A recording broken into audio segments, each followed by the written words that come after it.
Euh, J'étais frappé en voyant ce film, c'est la 5e fois que je le vois, en le voyant chez moi 4 fois, par des choses très fortes qui s'y trouvent, qui vont certainement susciter une discussion de vous.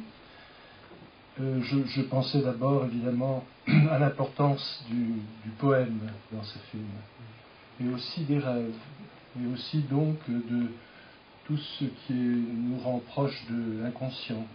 Et je pensais en particulier au Midrash, cet ouvrage tout à fait extraordinaire dont le premier intervenant parle en expliquant qu'il y a dans le Midrash une liberté de pensée qui n'est pas choquée du tout de ce qui pourrait paraître contradictoire.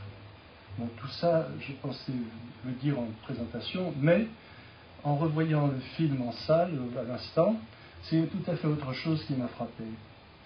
C'est le style de Nourit, c'est sa manière d'écrire des images et des sons. Quand nous nous sommes rencontrés à l'IDEC, qui est donc, comme Nourit le disait tout à l'heure, il y a 45 ans, je crois, j'ai vu énormément de films muets, puisqu'on me demandait de parler de la relation du son et de l'image et de faire un travail surtout sur le son. Je pensais que ce serait intéressant de comprendre la place du son dans l'histoire des films à partir des films muets. Et ce que j'ai remarqué, ce que j'ai senti en voyant de très nombreux films muets, c'est à quel point il y avait une vie rythmique dans ces films. On pourrait dire aussi bien une musicalité, puisque je suis musicien. Et du coup, en revoyant après des films dits sonores, j'étais frappé par leur inconsistance ou l'absence, justement. Par exemple, lorsqu'une musique venait sur un film muet, le fait que les rythmes extraordinaires des mouvements de caméra dans ce film étaient anéantis, devenaient fades à cause de l'introduction de la musique. Et j'ai compris, il me semble, qu'il y a une hétérogénéité extraordinaire entre le monde de l'image, des images mouvantes, et le monde des sons. Or, la plupart des réalisateurs ne tiennent pas compte de cette hétérogénéité.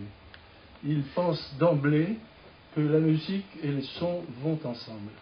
Or, ce que j'ai compris de ton écriture, en revoyant aussi les 2 premiers films, donc D'une langue à l'autre, je crois que de 2004, et Langue sacrée, langue parlée de 2008, puisque ça forme un triptyque, ces 3 documentaires, que Nourit avait trouvé, peut-être sans le savoir, tu nous diras, une manière de tenir compte de cette hétérogénéité de ces 2 mondes.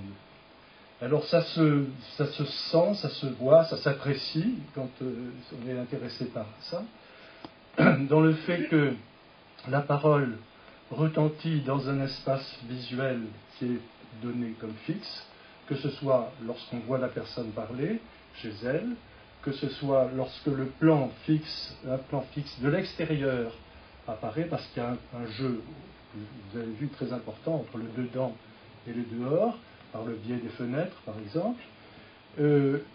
On entend la parole comme on pourrait l'entendre dans une émission de radio. C'est-à-dire qu'on peut tout entendre. Et on peut réfléchir en même temps qu'on entend ce que la personne dit.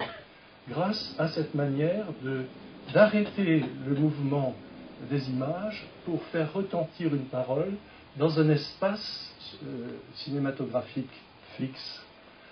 Et au contraire, à d'autres moments, vous avez vu combien la caméra est mobile, est présente dans un univers quasiment de film muet, l'environnement visuel de l'endroit où vit donc cette personne qui vient d'être interrogée, interviewée.